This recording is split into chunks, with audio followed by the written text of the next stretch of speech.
Y bueno, reciban la más cordial bienvenida desde su servidor y quiero dar inicio a nuestra enseñanza del día de hoy. Vemos cómo el Señor Jesucristo afirmó a un grupo de fariseos y saduceos que se encontraban entre la multitud que le escuchaba, allá en el Evangelio según San Mateo, en el capítulo 16, en el verso 1 al 3, lo siguiente. Dice así: vinieron los fariseos y saduceos para tentarle y le pidieron que les mostrase señal del cielo.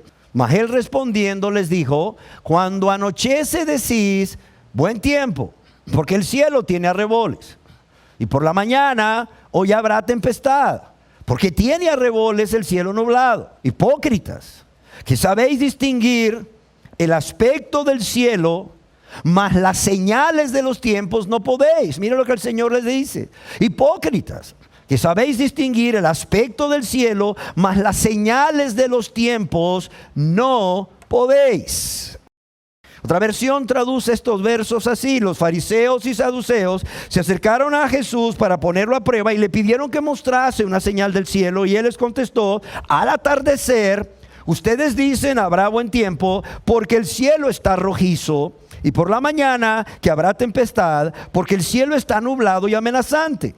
Ustedes saben discernir el aspecto del cielo, pero no las señales de los tiempos. O sea, ¿por qué el Señor les dice esto? Bueno, porque el Señor se encuentra en un momento muy especial en su ministerio terrenal. Al principio el Señor es bien recibido, no solamente a causa de la autoridad con que predicaba, sino también por los milagros que el Señor hacía. Pero llega un momento en que ya el Señor Jesús no es bien recibido por los líderes, por las autoridades religiosas judías, sino que comienza una oposición. En lugar de reconocerle como el Mesías tan esperado, ese Mesías prometido por Dios como el Salvador de la nación de Israel y el Salvador del mundo, en lugar de rendirse a Él para ser salvos y adorarle, ellos comienzan a ser hostiles.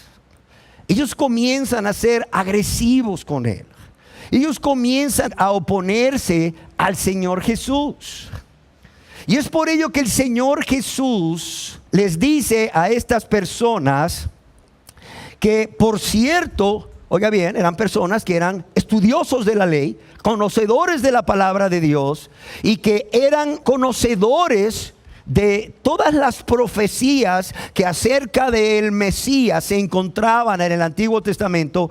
Él les dice: ustedes son expertos en interpretar las señales de los cielos para tratar de entender cómo será el estado del tiempo ese día o al día siguiente, o para tratar de predecir los cambios de clima. Sin embargo, ustedes no pueden interpretar las señales espirituales, el cumplimiento de las profecías acerca del Mesías que están ocurriendo a su alrededor. ¿Por qué? Porque lo que el Señor Jesús hacía, no lo hacía en un lugar lejano donde nadie pudiera enterarse. El Señor Jesús hacía su obra, su ministerio y sus milagros en lugares donde todo el mundo podía enterarse. Es más, mucha gente se enteraba. Muchísima gente se enteraba. El problema es que esta gente, óigalo bien, y eso es lo que a mí me preocupa. El problema es que esta gente, estos fariseos, estos saduceos, esta gente que creía en Dios, que creía que el Antiguo Testamento era palabra de Dios, esta gente que oraba, esta gente que leía la Biblia, esta gente que diezmaba, que ofrendaba, que predicaba, que servía a Dios, esta gente de manera consciente y voluntaria estaba ignorando los tiempos, estaba ignorando las señales. Y eso me preocupa. ¿Por qué? Porque hoy en día hay personas, millones de personas, y hay personas en este lugar que, al igual que ellos, creyendo que Dios existe, teniendo una teología correcta con respecto a Dios, creyendo que la Biblia es palabra de Dios, que Jesucristo es el Mesías prometido, el Cristo, el Salvador, están ignorando que el tiempo de su salvación ya se ha cumplido. Amén. Están ignorando, o sea, que el tiempo de su salvación se ha cumplido. Por tanto, ellos pueden venir, o ellas pueden venir al Señor Jesús con un corazón contrito y humillado, con un corazón arrepentido, ejerciendo fe en el Señor Jesucristo. Porque usted dice que esta gente estaba ignorando las señales, esas señales que hablaban de que el tiempo de la venida del Mesías prometido y anhelado ya se había cumplido. Bueno, veamos algunas de ellas. El profeta que sería el mensajero antes de que el Señor Jesús hiciese su aparición pública, como es o como era Juan el Bautista, ya había aparecido. Es más, los milagros que en el libro del profeta Isaías, capítulo 35, si mal no recuerdo, identificaban a la persona que los realizara como el Mesías, el Señor Jesús, como ningún otro hombre, como ningún otro profeta del Antiguo Testamento, los estaba llevando a cabo en presencia de ellos o en ausencia de ellos, pero llegaban a los oídos de los líderes religiosos. Es más, el mismo rechazo hacia el Señor Jesús era otra señal de los tiempos. Y bueno, el evangelio sería predicado a los gentiles, el anuncio de que el evangelio sería predicado a los gentiles también era otra señal. Pero como decíamos, a pesar de todas las evidencias indiscutibles que se manifestaban en la vida y el ministerio del Señor, estos hombres muy religiosos ignoraban esas señales, ignoraban esas profecías cumplidas. ¿Por qué? La verdad es una. Si le reconocían como el Mesías, si le reconocían como el Salvador, tenían que reconocerle como el Rey. Y tenían que rendirse a Él. ¿Sí o no? Tenían que venir a Él y rendirse a Él, entregarle sus vidas a Él y ser ¿qué? Y ser sus discípulos, con todo lo que eso implicaba. Con toda la obediencia, con todo el amor y la obediencia que eso implicaba. Y ese es el problema hoy en día. O sea, lo mismo está ocurriendo 2000 años después en la vida de millones de personas que, aunque creen en Dios y reconocen que Jesús es el Mesías, como decíamos, no están queriendo ver los tiempos a propósito. ¿Por qué? Porque es fácil reconocer que Jesús es el Mesías. Es fácil reconocer que Jesús es el Salvador. Es fácil venir ante la presencia de Jesús, no lo sé, en este lugar, en tu cuarto, en un lugar aislado, a solas ahí con Dios, con Jesús. Y es fácil venir ante su presencia y confesarle tus pecados y pedirle que te perdone, que te lave con su sangre preciosa. Pero el problema es que este Mesías, este Salvador, es Cristo, ¿el qué? El Señor. Amén. Es Cristo el Señor. Y como bien dijo el apóstol Pedro a los judíos ahí en el libro de los Hechos, capítulo 2, a este Jesús, a quien vosotros crucificasteis, Dios le ha hecho ¿qué? Señor y Cristo, Señor y Salvador. Amados y amadas, hoy, al igual que hace 2000 años, las personas están dispuestas a recibir al Mesías, a Jesús como su Salvador, olvidando o ignorando más bien que Él es Señor y Cristo, que Él es Señor y Salvador, que no podemos dividir a Cristo. No podemos hacerle nuestro Salvador renunciando a que Él sea nuestro Señor. Amén. O no permitiendo que Él gobierne nuestras vidas, que Él sea el amo absoluto de nuestras vidas. Es que ese es el problema. Ese es el problema, amados y amadas. Todo el mundo quiere ir al cielo. Todo el mundo sabe que la salvación es solamente por la fe en Dios. Pero las personas primeramente no quieren reconocerse pecadoras, no quieren reconocerse lo que son, no quieren reconocerse como Dios las ve. Las personas no quieren reconocer cuáles son sus pecados por nombre. No quieren reconocerlo, se resisten a reconocerlo y mucho menos renunciar a esos pecados por amor a Dios y gratitud a Dios. ¿Sí me entiende? Vuelvo al punto, las personas reconocen a Jesús como el Salvador, como el Mesías. Las personas están dispuestas a recibirle como el Salvador, pero no quieren primeramente reconocer cuál es su condición de pecadores, como Dios los ve, cuáles son sus pecados por nombre. No quieren abandonar sus pecados con la ayuda de Dios y no quieren que Jesús reine sobre sus vidas. No quieren que Jesús reine. Y esa es una herejía enseñada en muchos lugares. Y esta herejía es: tú puedes recibir al Señor como tu Salvador, pero no como el Señor de tu vida. A unas personas se les enseña: tú puedes recibir al Señor Jesucristo hoy como tu Salvador para el perdón de todos tus pecados, y con el tiempo, cuando tú quieras, le recibes como tu Señor. No. El Señor Jesucristo nos va a hacer Salvador de una persona que no está dispuesta primeramente a recibirle como ¿qué? Como su Señor. El Señor Jesucristo no está dispuesto, óigalo bien, a ser el Salvador de cualquier persona, de cualquier religión o denominación que no esté dispuesto o dispuesta primeramente a recibirle o a permitir que Jesús sea quien gobierne su vida como el Señor de sus vidas. ¿Sí queda claro? Es por ello que he titulado esta enseñanza del día de hoy: el tiempo de tu salvación es hoy. El tiempo de tu salvación es hoy. Y hoy quiero compartir la parte 1, en donde me propongo examinar cuáles son los tiempos de Dios, o más bien uno de los tiempos que Dios ha establecido para la redención de la humanidad, para su salvación. Y uno de los tiempos que ya se ha cumplido, y también para que veamos en qué momento de este tiempo usted se encuentra, querida persona, que aún no ha sido salvo o salva por la gracia de Dios a través de la fe en nuestro Señor y Salvador Jesucristo. ¿Con qué propósito? Con el propósito de forzarlos a entrar en el reino de Dios.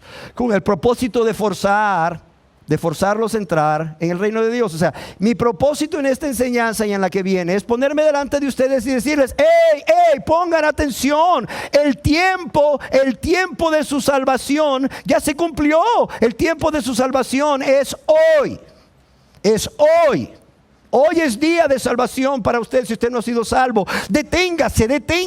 Deje de hacer lo que está haciendo. Deje de seguir viviendo como está viviendo y vuélvase a Jehová. O como decíamos en las reuniones anteriores, deje usted que está viviendo una vida de pecado, su camino de práctica de pecado. Deje usted sus pensamientos malvados y vuélvase a Jehová, el cual tendrá de usted misericordia, y al Dios misericordioso y fiel, que será amplio en perdonarle. ¿Y cuáles son estos tiempos que ya se han cumplido para su salvación? El primero que quiero que observemos de manera atenta y cuidadosa está en la Biblia, en la epístola o en la carta del apóstol San Pablo a los Gálatas, capítulo 4, verso 4, en donde leemos: pero cuando vino el cumplimiento del tiempo, Dios envió a su Hijo, nacido de mujer y nacido bajo la ley. Dice: pero cuando vino el cumplimiento del tiempo, Dios envió a su Hijo, nacido de mujer y nacido bajo la ley. Ahora, ¿qué significa esa afirmación que hace el apóstol Pablo, inspirado por el Espíritu Santo? Esa afirmación de cuando vino el cumplimiento del tiempo. Bueno, yo considero que antes de proceder a responder a esta pregunta, yo quisiera que examinásemos cuál era el estado espiritual de las personas a quienes el apóstol Pablo se está refiriendo. Se está refiriendo antes de pasar a examinar qué significa esa afirmación del cumplimiento del tiempo. Y aquí en esa misma epístola del apóstol San Pablo a los Gálatas, en el capítulo 4, verso 3, que es el contexto, podemos encontrar la respuesta de cuál era el estado espiritual de estas personas. En Gálatas capítulo 4, verso 3, dice: así también nosotros, cuando éramos niños, estábamos en esclavitud bajo los rudimentos del mundo. Dice, así también nosotros, cuando éramos niños. Él está hablando de judíos y gentiles, por eso él se involucra. Le escribe a gentiles, pero él se involucra cuando dice nosotros, porque está hablando a judíos y a gentiles. Así también nosotros, cuando éramos niños, estábamos en esclavitud bajo los rudimentos del mundo. Otra versión lo traduce: eso mismo sucedía con nosotros antes de que viniera Cristo. Éramos como niños, estábamos esclavos de los principios espirituales básicos de este mundo. ¿Y qué quiso decir el apóstol Pablo cuando se refiere a ellos como cuando éramos niños? Porque luego ahí anda gente diciendo, no, es que la persona cuando recién se convierte es un niño espiritual y por eso sigue practicando el pecado, sigue en sus lascivias, en sus lujurias, en su fornicación, en su adulterio, sigue en sus enojos, sigue en sus iras, en sus pleitos, en sus celos, en sus envidias, en sus enemistades. ¿Por qué? Porque es un niño en Cristo. Cuando el apóstol Pablo quiso decir, cuando éramos niños, John MacArthur escribe al respecto, como el estado antes de alcanzar nuestra mayoría de edad. O sea, el apóstol Pablo, escribe John MacArthur, cuando él dice, cuando éramos como niños, él se está refiriendo al estado antes de alcanzar nuestra mayoría de edad, cuando llegamos a tener fe en Jesucristo para salvación. Amén. Cuando llegamos a tener fe en Jesucristo para salvación. O sea, lo que está diciendo aquí MacArthur es que cuando Pablo quiere decir cuando éramos niños, está hablando de ese periodo de tiempo en la vida de la persona antes de alcanzar la salvación por medio de la fe en Jesucristo. ¿Y qué significa aquí la afirmación de Pablo? Estábamos en esclavitud bajo los rudimentos del mundo. MacArthur escribe al respecto. Eso quiere decir que estaban esclavizados a los elementos y rituales básicos de la religión humana. Estaban esclavizados a los elementos y rituales básicos de la religión humana. Y detengo aquí el comentario de MacArthur para decir que yo creo que cada uno de nosotros puede identificarse con esto. Yo en lo personal, antes de venir a Jesucristo y ejercer fe en Él con un corazón arrepentido para salvación, yo estaba bajo los rudimentos. Yo estaba bajo ¿qué? Yo estaba bajo los elementos y rituales básicos de una religión. En mi caso personal era la católica. Yo provengo de una familia católica. Quizás algunos de ustedes han estado bajo los elementos y rituales básicos de la religión evangélica, obviamente sin ser salvos. Como yo no era salvo cuando estaba en los elementos o bajo o sometido o obedeciendo los elementos y rituales y dogmas, me atrevería yo a agregarle, de la religión humana. Continúo leyendo lo que escribió MacArthur. Pablo describe las religiones de judíos y gentiles por igual como rudimentarias. ¿Por qué? Porque son solo humanas y nunca podrán elevarse a la categoría divina. Y aquí me detengo porque es importante hacer ver cómo en nuestra cultura, sobre todo en América Latina, las personas están poniendo su confianza en que pertenecen a X o Y religión o denominación. Las personas dicen, no, nosotros somos católicos, nosotros somos de la Santa Madre Iglesia Católica, y todos los que están fuera de la Santa Madre Iglesia Católica se van a perder. La Santa Madre Iglesia Católica es como el arca de Noé, y si usted quiere ir al cielo, usted tiene que ser católico. Y luego vienen los evangélicos y dicen, no, ellos son idólatras, ellos son paganos, ellos están en pecado. Si ellos no se convierten a Jesucristo, ellos se van a perder, lo cual es cierto, pero ellos dicen, nosotros los evangélicos sí estamos en la religión correcta, y se vanaglorian de eso. Y no solo se vanaglorian de eso, ponen su confianza en eso. Luego por ahí aparece ahí un testigo de Jehová que dice, no, para nada. Ellos dos están mal, nosotros somos la religión correcta. Luego aparece ahí un mormón que dice, no, todos ellos están mal, nosotros somos la religión correcta. Y hay ya casi 4,000 religiones. ¿Cuál es la correcta? Ninguna. Cristo es el verdadero. Cristo es el camino al Padre. Yo soy el camino, yo soy la resurrección, dijo él, y yo soy la vida. Nadie, óigalo bien, dijo Cristo, viene al Padre si no es a través de ¿quién? Si no es a través de mí, dijo Cristo, es a través de Él mismo, no es a través de religiones. El problema es que cuando estamos en ese estado de niños, antes de alcanzar nuestra mayoría de edad, como dice MacArthur, que es cuando llegamos a tener fe en Jesucristo para salvación, estamos no solo esclavos de los elementos y rituales básicos de la religión humana, sino que son religiones humanas en quien la gente ha puesto su confianza para salvación. Luego por ahí dice, no, es que yo soy bautista, dice, y los bautistas, ¿verdad? Y no, yo soy pentecostal, dice el otro, y los pentecostales. No, dice el otro, yo soy metodista, yo soy presbiteriano. Y bueno, síguele el cuento. Wow, yo creo que en el cielo vamos a encontrar personas que por la gracia de Dios fueron salvas, no por pertenecer a una religión o una denominación, ¿sí o no? Yo creo que en el cielo vamos a encontrar personas que por la fe en Jesucristo, por depositar su confianza en la persona de Jesucristo y lo que Él hizo, al hacerse un ser humano como nosotros, al morir en esa cruz, al ser sepultado y resucitar al tercer día, van a estar ahí, no por ser de una religión o de una denominación. Amén. Yo creo que Spurgeon va a estar ahí no por ser calvinista, sino por haber sido redimido por Cristo. Creo que Finney va a estar en el cielo, no por no ser calvinista, por ser arminiano, porque fue redimido por Cristo. Por eso va a estar en el cielo. No sé si me explico, y ahí quiero que lleguemos. ¿Cuál es el estado de todos nosotros? Además de muerte espiritual, además de estar bajo la ira de Dios, nuestro estado ha sido estar esclavizados o viviendo en obediencia a los rituales, dogmas y elementos de religiones humanas, que son solo humanas y nunca podrán elevarse a categorías divinas, como dice MacArthur.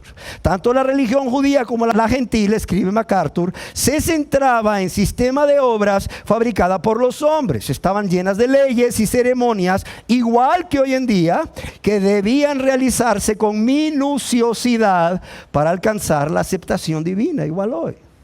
Dice, tanto la religión judía como la gentil, como las religiones de hoy en día, esto lo agrego yo, se centraba en un sistema de obra fabricado por hombres, llenas de leyes, llenas de ceremonias, que debían realizarse con toda minuciosidad. ¿Para qué? Para alcanzar la aceptación de Dios. La palabra religión viene de una palabra que se llama religar.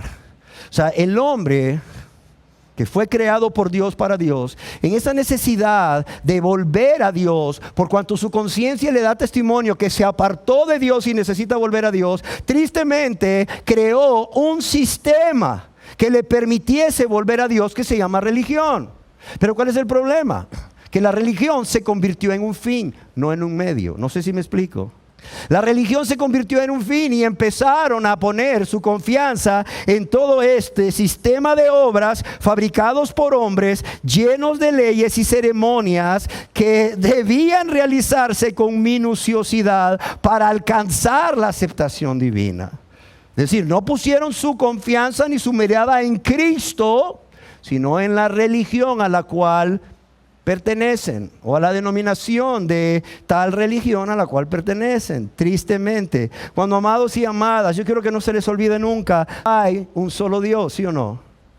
Hay un solo Dios. Pero también, ¿qué nos dice Pablo en su primera epístola a Timoteo, capítulo 2, verso 5? Que así como solo hay un Dios, también solo hay un mediador entre Dios y los hombres. Y esta es la religión, ¿cuál? ¿Quién me recuerda? No dijo la religión, no dijo el nombre de una religión, de una denominación. No lo dijo. Dice, solo hay un Dios y un solo mediador entre Dios y los hombres. Y este mediador es uno solo. ¿Cómo se llama? Jesucristo hombre. Jesucristo hecho hombre. Amén. ¿Qué más? Oh, queridas personas. Ahora, después de ver cuál era el estado de estas personas a quien Pablo escribe, bueno, yo creo que estamos preparados para ver qué significa.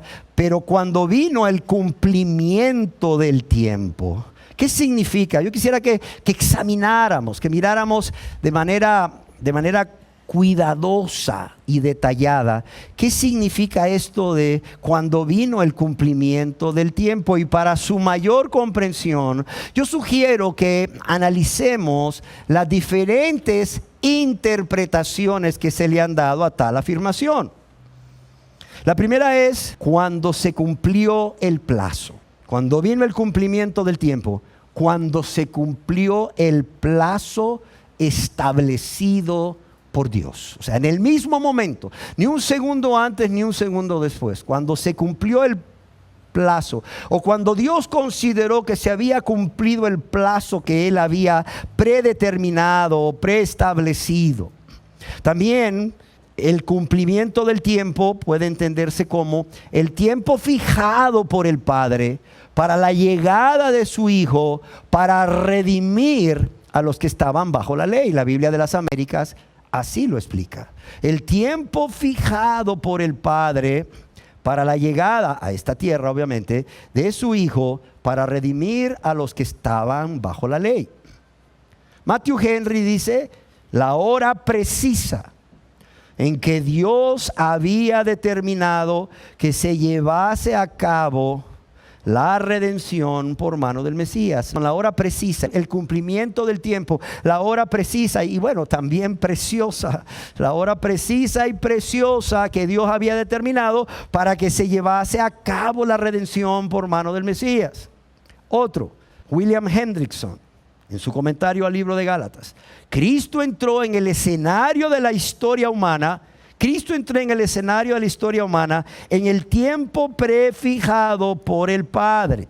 John MacArthur dice, en el tiempo de Dios, cuando las condiciones exactas a escala religiosa, cultural y política requirieron el cumplimiento de ese aspecto, en su plan perfecto de Dios, Jesús vino al mundo. Otro comentarista escribe, es el tiempo señalado por el Padre Celestial.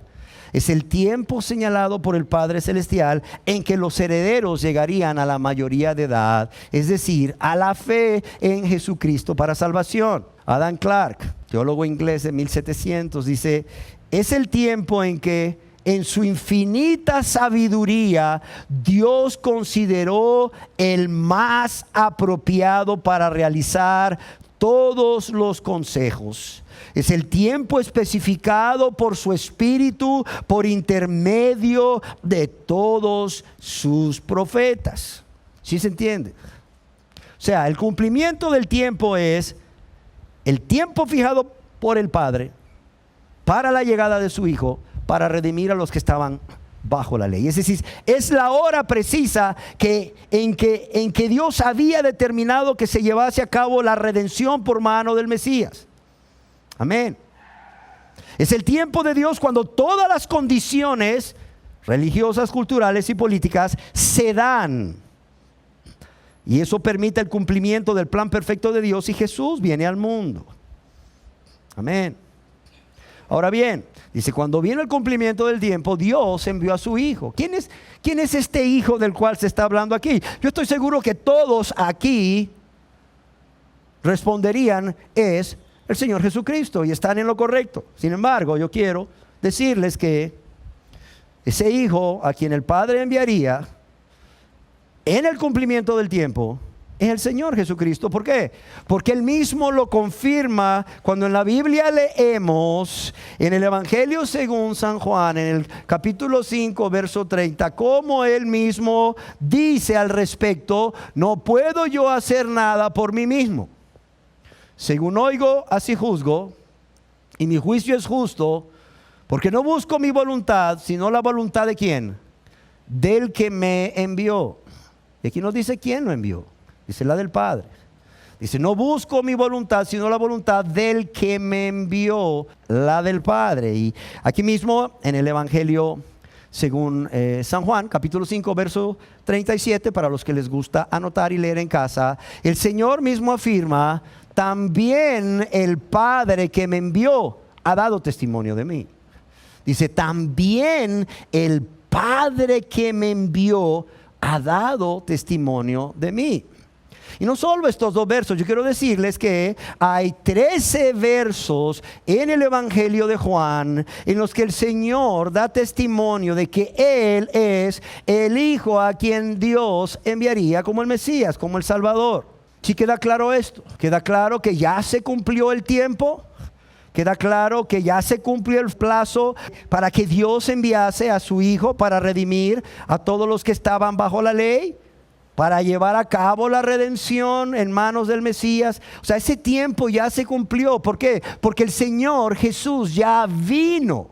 Él ya vino. Es más, todos los años, según una costumbre, porque en la Biblia no podemos saber qué día nació el Señor Jesús, en el mundo occidental, como se le llama, se celebra ¿qué? El nacimiento de Cristo. ¿Sí o no? Y yo creo que lo único bueno de todo esto, además de que la familia se reúne, es que nos recuerda que el cumplimiento del tiempo ya se cumplió. Ya se cumplió. El plazo que Dios había predeterminado para enviar a su Hijo amado a este mundo para salvar a la humanidad ya se cumplió. Ya se cumplió.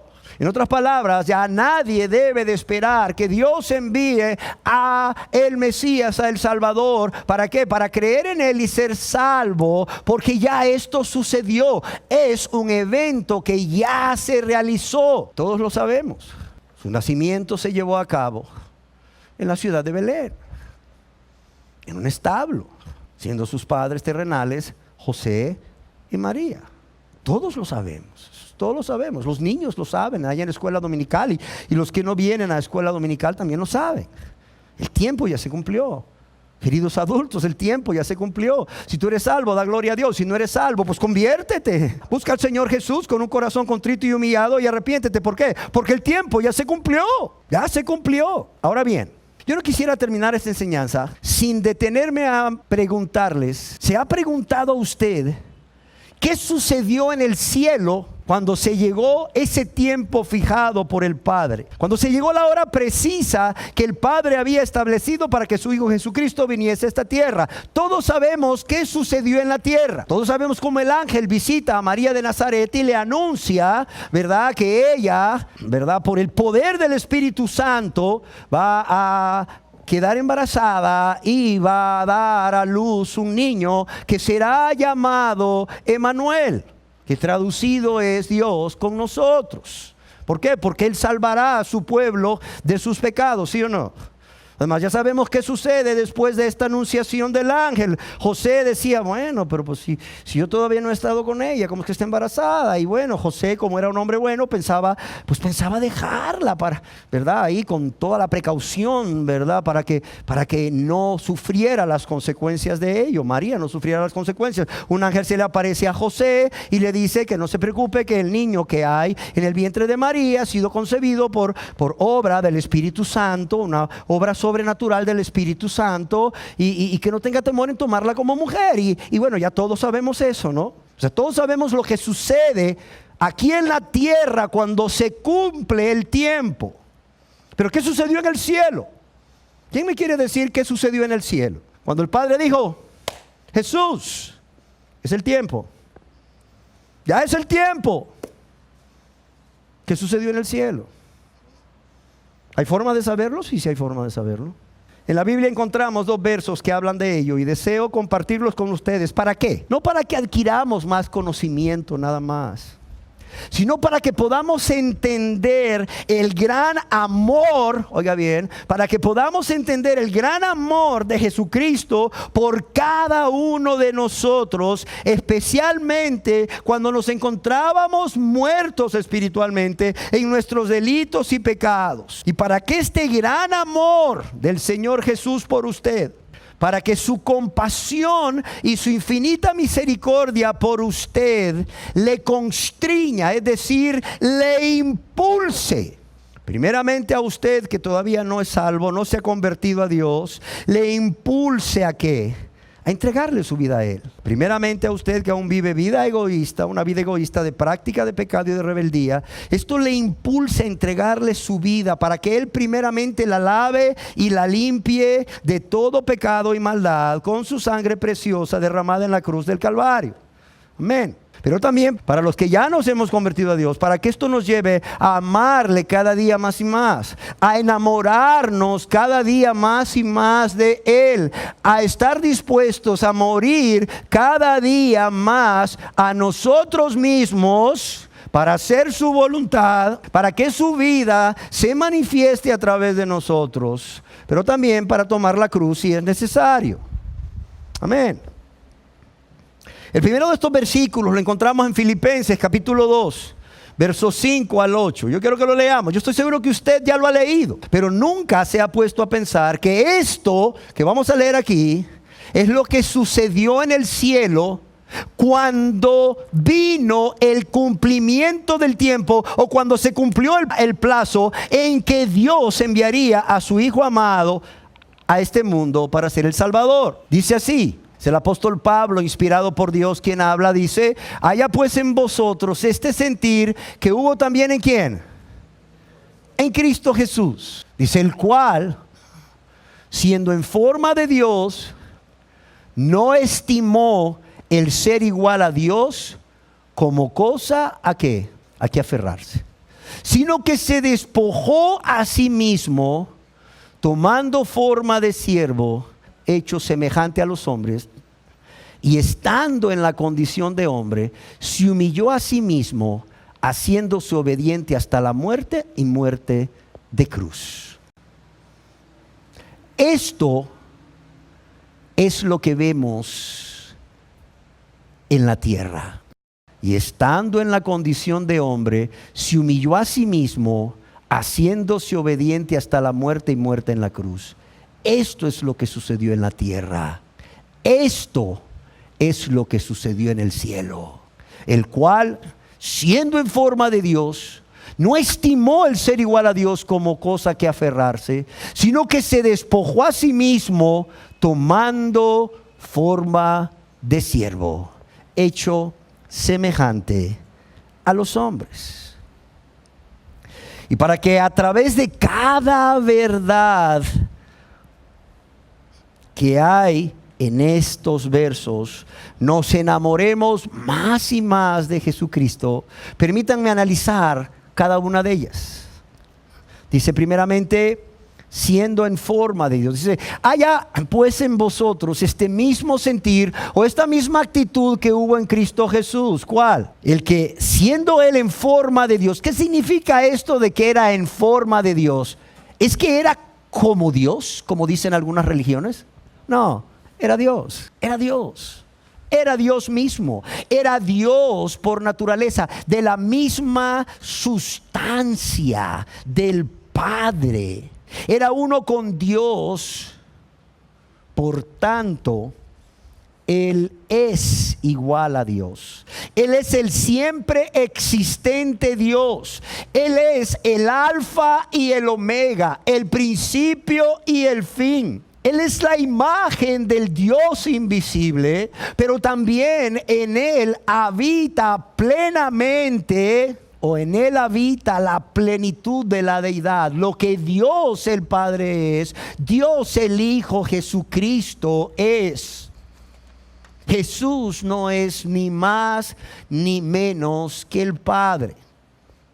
Él es Dios. Imagínense esto. Ahora, con esto en mente, Jesús, Dios vivo y verdadero, Jesús, Dios vivo y verdadero, dice que no estimó el ser igual a Dios como cosa a que aferrarse. ¿Qué quiere decir esto de que no estimó el ser igual a Dios? Bueno, cuando Dios el Padre le dice: Jesús, ya llegó el tiempo, ya llegó la hora, ya llegó el cumplimiento del tiempo, tienes que ir a la tierra para redimir a la humanidad. Él, siendo en forma de Dios, siendo igual a Dios, en el cielo, en la gloria, sentado en su trono alto y sublime, Él no estimó el ser igual a Dios como cosa que aferrarse, es decir, no consideró la honra no consideró la gloria y la alabanza que recibía como Dios. Él no consideró sus derechos como Dios ni sus privilegios. Él no consideró su gloria celestial en su trono alto y sublime. Él no consideró su majestad imponente, su majestad suprema e infinita. Y Él no consideró el ser el gobernador sobre toda criatura, ser humano o animal, a la cual Él tiene derecho por ser el creador. Pero no solo eso. Él renunció a ser obedecido de manera inmediata, de forma total e incondicional y continua. ¿Por qué? Porque no consideró esto. No consideró esto como algo de incalculable valor. Y no que no lo tenga. No estoy diciendo que la honra y la gloria y la alabanza que Dios recibe no es de incalculable valor. Claro, es de incalculable valor. ¿Por quién la recibe? Dios. No por quién la da, sino por quién la recibe. Dios. No estoy diciendo que su gloria celestial ahí, sentado ahí en su trono alto y sublime, no sea de incalculable valor. Claro que lo es. O su majestad imponente, infinita, y el que sea el que gobierna sobre todo ser humano y sobre todo animal, sobre toda bestia. Porque Él es nuestro creador y eso le da derecho de ser obedecido de inmediato, no tenga un valor incalculable. No, claro que lo tiene. Para nosotros sí lo tiene. Y para Jesús sí lo tenía. Pero ¿dónde está lo maravilloso? Lo maravilloso es que siendo Dios y recibiendo todo esto, lo cual tiene un valor incalculable, Él no lo consideró. Aún las riquezas eternas, oiga bien, aún las riquezas eternas no las consideró como algo de incalculable valor que debía retener para sí. No sé si me explico. Yo quiero que nos imaginemos esta escena en el cielo. Jesús, Dios vivo y verdadero, recibiendo la honra, la gloria, la adoración, la alabanza en su trono alto y sublime, siendo el soberano de los reyes de la tierra, ahí disfrutando de las riquezas eternas. Y Dios le dice, se cumplió el tiempo, la humanidad necesita un Salvador. ¿Estarías dispuesto a ir? ¿Y qué hizo Jesús? Dijo, sí, como veremos más adelante. Envíame a mí. En ese momento, aquello que es de incalculable valor, Él no lo retuvo para sí, sino que se despojó a sí mismo. Y aquí la traducción literal es se vació a sí mismo, renunciando a toda su honra, a toda su gloria, a toda la alabanza, a todos los derechos y privilegios, a su majestad, a su autoridad como el soberano de los reyes de la tierra, a sus riquezas de manera temporal. Mientras vivió en esta tierra en condición de verdadero Dios, pero también en condición de verdadero hombre. Y algo que es digno de ser dicho es que lo hizo de manera consciente y lo hizo de manera voluntaria. ¿Por qué razón? Porque Él no estaba obligado a hacerlo y realmente nadie lo obligó a hacerlo. En el comentario de la Biblia de Matthew Henry leí algo que me encantó y quise traerlo conmigo para leérselos. Y esto tiene que ver con el hecho de que el Señor Jesucristo se vació en un molde de un cuerpo de un ser humano.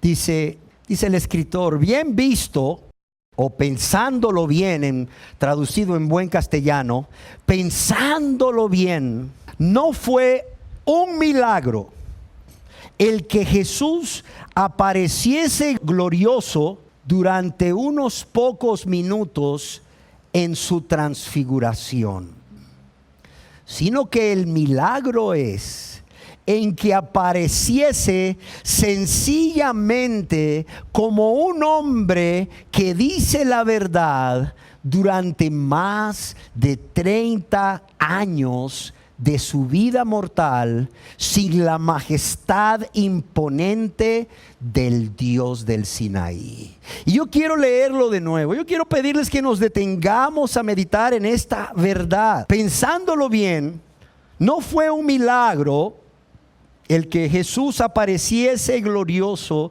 durante pocos minutos ahí durante su transfiguración, sino que el milagro consiste en que apareciese sencillamente como un hombre, o como un hombre sencillo y humilde, siempre dispuesto a decir la verdad durante más de 30 años de su vida mortal, sin la majestad imponente del Dios del Sinaí, del Dios de gloria que se manifestó al pueblo de Israel en el Sinaí. Piénselo.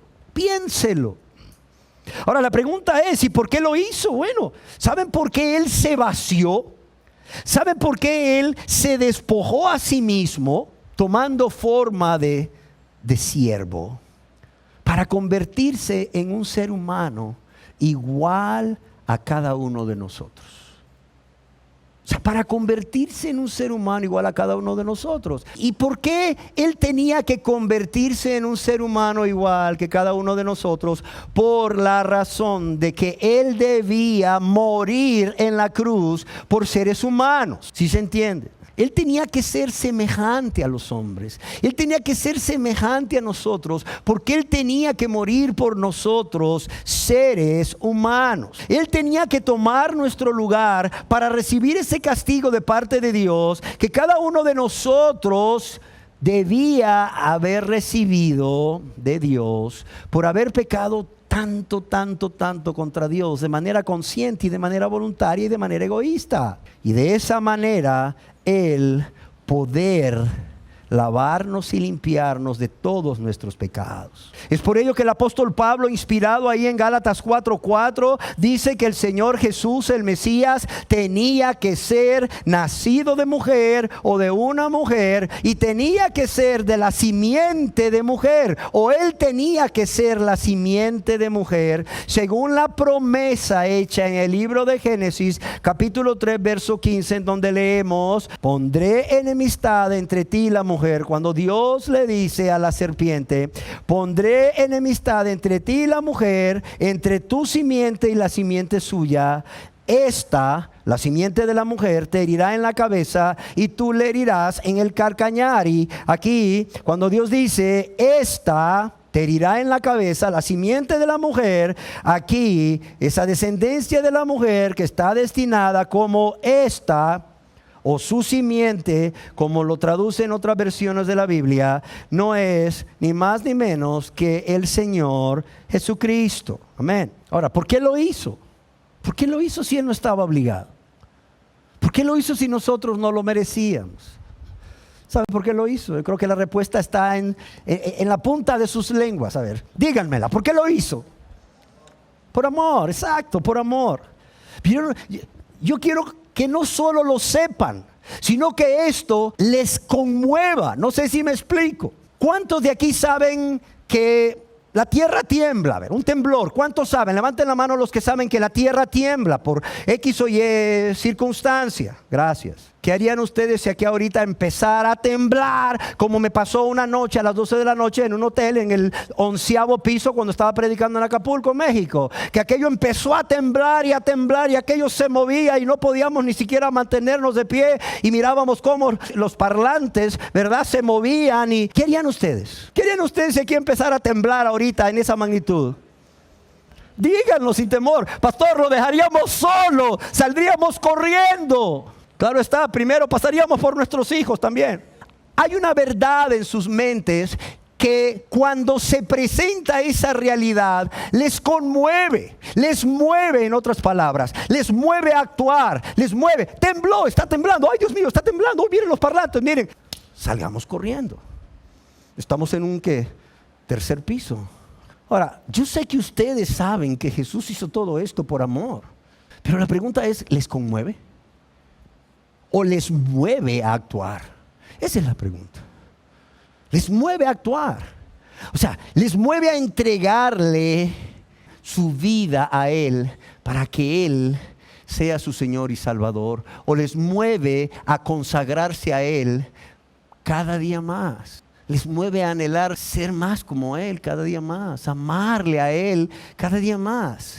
Amados, El Señor Jesucristo hizo todo esto en el cielo cuando llegó el cumplimiento del tiempo, o el tiempo prefijado por el Padre para que Él viniese a esta tierra. Por amor a nosotros. ¿Y sabes qué es lo más impresionante? Por amor a mí cuando yo no le amaba. Por amor a ti que aún no le amas porque sigues viviendo en tu vida de práctica de pecado, ofendiéndole y lastimándole. Y no solo a él, también a tu prójimo. Por amor a ti que todavía sigues siendo rebelde y que sigues menospreciando cada día esa invitación que Él te hace de venir a Él. Por amor, por amor. El segundo verso que encontramos en la Biblia, que nos da una vislumbre o un indicio de lo que sucedió allá en el cielo, cuando vino el cumplimiento del tiempo, cuando se llegó el tiempo fijado por el Padre, o la hora precisa que estableció el Padre para que su Hijo Jesucristo viniese a esta tierra, para redimir a los que estábamos bajo la ley de Moisés, o esa ley grabada en nuestros corazones, como es el caso de nosotros los gentiles. Ese segundo verso lo encontramos allá en la epístola a los Hebreos, capítulo 10, versos 5 al 7. Dice, por lo cual, hablando de Jesús, entrando en el mundo, dice, está Jesús hablando con el Padre, sacrificio y ofrenda no quisiste. ¿Más qué? Mas me preparaste cuerpo. Holocaustos y expiaciones por el pecado no te agradaron. Entonces dije, he aquí que vengo, oh Dios, para hacer tu voluntad, como en el rollo del libro está escrito de mí. Yo quiero que nos imaginemos esta plática entre Dios el Padre y Dios el Hijo, el Señor Jesús. Yo quiero decirle que en la Biblia, cuando dice, por lo cual, entrando en el mundo, esta frase, entrando en el mundo, se refiere a ese periodo de tiempo antes de que Jesucristo se encarnase en el vientre de la Virgen María. Ahora, fíjese la plática. Fíjese, dice, por lo cual, entrando en el mundo, dice al Padre. Él está hablando con el Padre como quien le dice, parafraseando, Padre, sacrificio y ofrenda no quisiste, mas me preparaste cuerpo. Holocausto y expiaciones por el pecado no te agradaron. Entonces dije, he aquí que vengo, Dios, para hacer tu voluntad, como en el rollo del libro está escrito de mí. Otra versión de la Biblia lo traduce, por eso, cuando Cristo vino al mundo, le dijo a Dios, no quisiste sacrificios de animales, ni ofrendas por el pecado, pero me has dado un cuerpo para ofrecerme. No te agradaron ofrendas quemadas, ni otras ofrendas por el pecado. Por eso dije, como no te agradaron estas ofrendas, por eso dije, aquí estoy, oh Dios. ¿Sí me entienden? Aquí estoy, oh Dios. He venido para hacer tu voluntad, como está escrito acerca de mí en las Escrituras. Amados y amadas, yo creo que lo que el Señor está diciendo aquí debe impactar no solamente nuestras mentes, sino también los corazones, más bien, de todos los aquí presentes. Y lo repito, lo que el Señor Jesús está aquí diciendo debe no solo de impactar nuestras mentes, sino que también nuestros corazones. Amén.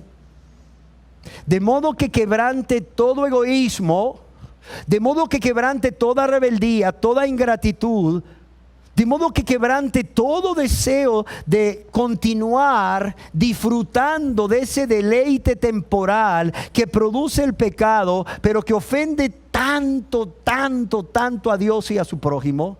Y también que quebrante ese amor al mundo y a las cosas del mundo y lleve a unos a convertirse a Dios y a otros a consagrarnos a Dios. Para entender mejor esto que está sucediendo o esto que Jesús está diciendo al Padre, yo considero necesario decirles que Dios había establecido en la ley, allá en el libro de Levíticos, en el capítulo 4, un sistema de sacrificios de animales como una provisión temporal para el perdón o expiación de pecados, de quien vivía bajo la ley y venía y ofrecía este sacrificio a Dios, siempre y cuando la persona fuese sincera y estuviese arrepentida de o los pecados cometidos contra Dios. Sin embargo, oiga bien, el pueblo de Israel, además de pecar contra Dios, venía delante de su presencia a ofrecer el sacrificio o bien el holocausto para perdón de pecados sin un verdadero arrepentimiento. Sin un verdadero arrepentimiento, como sucede con muchas personas hoy en día que hacen oraciones y elevan oraciones y súplicas a Dios sin tener un corazón contrito y humillado, sin estar arrepentidos. Y es por esta razón que vemos que Dios ya no se agradaba de los sacrificios ofrecidos como holocaustos para la expiación de sus pecados o para borrar o cubrir sus pecados a través de la sangre derramada de aquel animal ofrecido a Dios en sacrificio. Y es que, como expresa John MacArthur, hacer sacrificios solo como un ritual, sin obediencia de corazón, era una burla peor. Era una burla peor que abstenerse de sacrificar. Amén. Yo quiero decirles, amados, que ya Dios había manifestado su rechazo a los sacrificios y holocaustos del pueblo de Judá. ¿Por qué razón? Porque venían delante de su presencia, traían ahí lo cojo, lo hurtado, lo magullado, y venían delante de Dios sin un corazón contrito y humillado, sin arrepentirse de todos sus pecados. De modo que permítanme leerles lo que sucedió, y en la Biblia esto se puede leer en el libro del profeta Isaías, capítulo 1, verso 10 al 20. Yo quiero leerles en una versión que es más fácil de comprender qué fue lo que sucedió en ese momento y qué es lo que Dios dice a este pueblo de Judá a través del profeta Isaías. Oiga bien lo que Dios les dice cuando rechazó, ya había rechazado también en ese entonces sus sacrificios y holocaustos. Oigan la palabra del Señor, gobernantes de Sodoma. Escuchen la ley de nuestro Dios, pueblo de Gomorra. Y eso es un lenguaje figurado. Está llamando al pueblo de Judá, al pueblo de Dios, Sodoma y Gomorra. ¿Por qué? Porque se han corrompido peor que los de Sodoma y Gomorra y no se han arrepentido. Y miren lo que les dice Dios a través del profeta. ¿De qué me sirve? ¿O de qué me sirven sus muchos sacrificios? Dice el Señor. Harto, oiga bien las palabras que usa. Harto estoy de holocaustos de carneros y de grasa de animales engordados. La sangre de toros, corderos y cabras no me complace. ¿Por qué vienen a presentarse ante mí? ¿Quién les mandó traer animales para que pisotearan mis atrios? No me sigan trayendo vanas ofrendas. El incienso es para mí una abominación. Luna nueva, día de reposo, asambleas convocadas. No soporto que con su adoración me ofendan. Oiga las palabras de Dios al pueblo de Judá. Esto es grave. No soporto que con su adoración me ofendan. Dice, yo aborrezco sus lunas nuevas y festividades. Se me han vuelto una carga. Estoy cansado de soportar. ¿Sí me entiende? Dios les dice, cuando levantan sus manos, yo aparto de ustedes mis ojos. Y aunque multipliquen sus oraciones, no las escucharé, porque tienen las manos llenas de sangre, de pecado. ¿Y qué les dice Dios? Lávense, límpiense, aparten de mi vista sus obras malvadas, dejen de hacer el mal, aprendan a hacer el bien, busquen la justicia, reprendan al opresor, aboguen por el huérfano y defiendan a la viuda. Y luego en la versión Reina Valera 1960 dice, venid luego, venid pronto, de manera inmediata, dice Jehová, después que hagan esto, después de que se laven, que aparten de mi vista sus obras malvadas, que dejen de hacer el mal. Dice, venid luego, dice Jehová, y estemos a cuenta. Si vuestros pecados fueren como la grana, como la nieve serán emblanquecidos. Si fueren rojos como el carmesí, vendrán a ser como blanca lana. Y amados, yo quiero que piensen en lo que el Señor está diciendo aquí, cuando en Hebreos capítulo 10, Él está hablando con el Señor y le está diciendo a Dios: no quisiste sacrificio de animales, ya no quisiste sacrificios de animales ni ofrendas por el pecado. No te agradaron las ofrendas quemadas ni otras ofrendas por el pecado. No te agradaron. ¿Y por qué es importante que pensemos en esta afirmación? Porque lo que está diciendo el Señor Jesús es que Dios, oiga bien, Dios ya no estaba dispuesto a seguir recibiendo más sacrificios y holocaustos para borrar el pecado. Yo creo que aquí la pregunta que debería de surgir inmediatamente en nuestras mentes es: entonces, si Dios ya no estaba dispuesto a seguir recibiendo más sacrificios y holocaustos para borrar el pecado, ¿cómo le va a hacer el ser humano para obtener de Dios el perdón de pecados? ¿Cómo le voy a hacer yo? Y eso debería de pensar usted. ¿Cómo le voy a hacer yo para obtener de Dios el perdón de sus pecados? Si Él ya no está dispuesto a recibir sacrificios y holocaustos que Él mismo había establecido a través de la ley. ¿Por qué? Porque ya no le agradaban más. No, esto es grave, ¿sí o no? Sin embargo, la solución la provee Dios en su gran amor y en su infinita misericordia por usted y por mí. Y la encontramos en el verso 5 cuando dice el Señor Jesús: mas me preparaste cuerpo, o un cuerpo has preparado para mí. Bueno, ¿por qué razón Dios preparó un cuerpo para el Señor Jesucristo? ¿Sabe por qué? Por cuanto el Señor, siendo Dios y siendo Espíritu, necesitaba un cuerpo para sufrir y morir por los pecados del mundo. Por cuanto el Señor Jesús, siendo Dios y siendo Espíritu, necesitaba un cuerpo para sufrir y morir por sus pecados y los míos. ¿Sí se entiende? Y de esa manera, al ofrecerse a sí mismo como el sacrificio perfecto, Él estaría realizando ese sacrificio una vez y para siempre, para el perdón de todos nuestros pecados. Pero en el verso 7 de Hebreos 10 también leemos acerca de la decisión que Jesucristo toma por amor al Padre y por amor a cada uno de nosotros.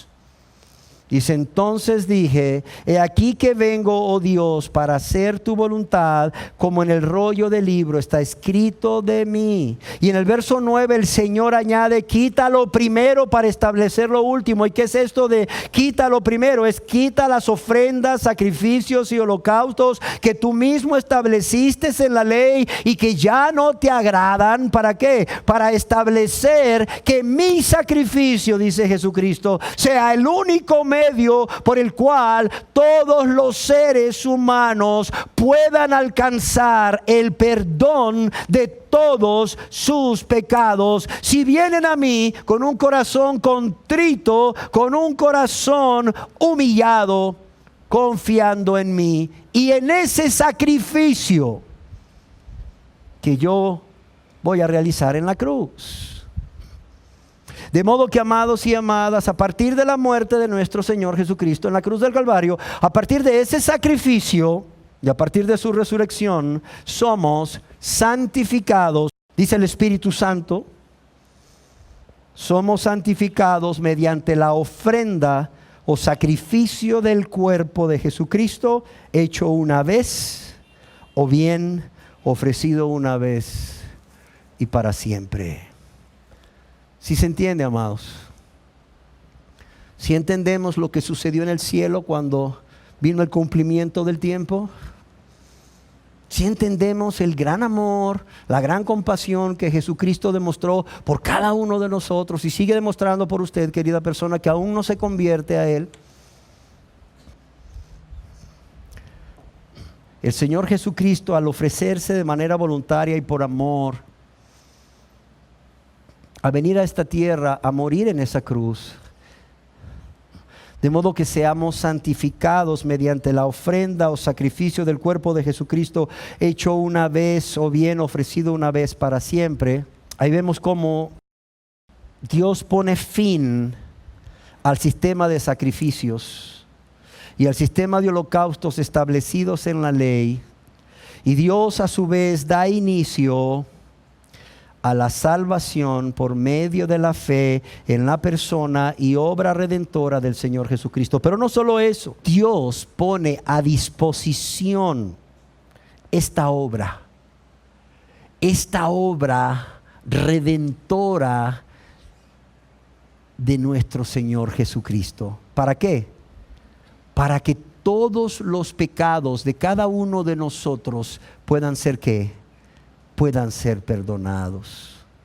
Para que tus pecados puedan ser perdonados. Querida persona que aún estás aquí, que no eres salvo, que no eres salva de la ira de Dios, de la condenación eterna en el infierno. Y óigalo bien, Dios pone a tu disposición todo esto si tan solo te arrepientes de todos tus pecados y crees en Jesucristo como tu único y suficiente Señor y Salvador. La pregunta es, ¿lo harás? ¿Lo vas a hacer, querida persona que aún no te has convertido a Dios? Que no eres salvo, que no eres salva. ¿Realmente estás dispuesto a arrepentirte de todos tus pecados y a confiar, a creer en Jesucristo como tu único y suficiente Señor y Salvador? ¿Estás dispuesto a venir delante de la presencia de Dios con un corazón triste, con un corazón lleno de vergüenza, de dolor por haber pecado contra Dios y contra tu prójimo? Pero también vendrás con humildad, no solo reconociendo lo que eres y lo que has hecho contra Dios y tu prójimo, sino dispuesto a renunciar a esa vida de práctica de pecado. ¿Estás dispuesto a hacerlo? Pero también estás dispuesto a suplicar misericordia a Dios, quien puede y quiere perdonarte, confiando en el Señor Jesucristo como tu único y suficiente Señor y Salvador. Ya se cumplió el tiempo, óigalo bien, ya se cumplió ese primer tiempo, ya se ocupó ese primer tiempo del cual nos hemos ocupado en esta primera parte de esta enseñanza. Ya se cumplió ese tiempo que Dios había establecido para enviar a su Hijo a la tierra, nacido de mujer y nacido bajo la ley. Y tú hoy has sido testigo de que ya se ha cumplido ese tiempo. ¿Por qué? Porque Dios te lo ha manifestado a través de tu servidor y su palabra.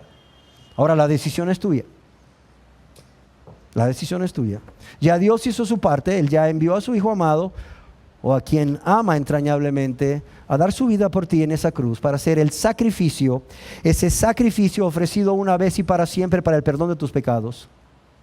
Yo ya cumplí mi parte. Te he hablado hoy ampliamente de cómo ese tiempo ya se cumplió, ese tiempo en que Dios estableció para enviar a su Hijo a morir por ti. Ahora la pregunta es, ¿qué vas a hacer? ¿Qué vas a hacer? Oremos. Señor, gracias por tu amor y tu misericordia. Gracias, Señor, porque tú continúas, Señor, invitando a cada persona que aún no se convierte a venir a ti, Señor. Porque tú no quieres la muerte del que muere, Señor, sino que se arrepienta, Señor, y confía en Jesucristo, el Señor y Salvador, su Señor y Salvador. ¿Para qué, Señor? Para que sean salvos, para que sean salvas. Señor, yo quiero suplicarte en este día que esta palabra, Señor, conmueva los corazones de las personas que aún no se han arrepentido y confiado en Jesucristo como su único y suficiente Señor y Salvador, Señor. Señor, que las personas no solo digan, yo no sabía qué había sucedido en el cielo cuando se cumplió el tiempo. Yo había leído ahí Filipenses 2 y Hebreos 10, pero no lo entendía, no entendía cómo se habían dado esas cosas o por qué se habían dado esas cosas. Pero ahora lo entiendo, Señor, y me conmueve, sí, que te conmueva. Pero que te conmueva no solo quizás a estar sensible emocionalmente, sino que te conmueva, que te mueva a tomar una decisión. Y esa es mi oración. Señor, que esta palabra predicada, estas verdades predicadas acerca de tu amor y tu bondad muevan los corazones a tomar decisiones, Señor. Tomar esa decisión que han estado posponiendo por mucho tiempo, Señor. Que no es otra más que venir a ti con un corazón contrito y humillado, arrepentido, poniendo toda su confianza en el Señor Jesucristo como su único y suficiente Salvador para ser salvos, Señor. Y que crean que al hacerlo, Señor, al poner su confianza en Jesús, tú los perdonas, tú los lavas y los limpias de todos sus pecados. Porque esa es tu voluntad, Señor. Padre, yo te lo ruego para honra y gloria tuya, Señor, por amor a estas almas que aún no se convierten, Señor. Y te lo ruego en el nombre precioso de tu Hijo amado Jesús, para que así sea, Señor. Amén.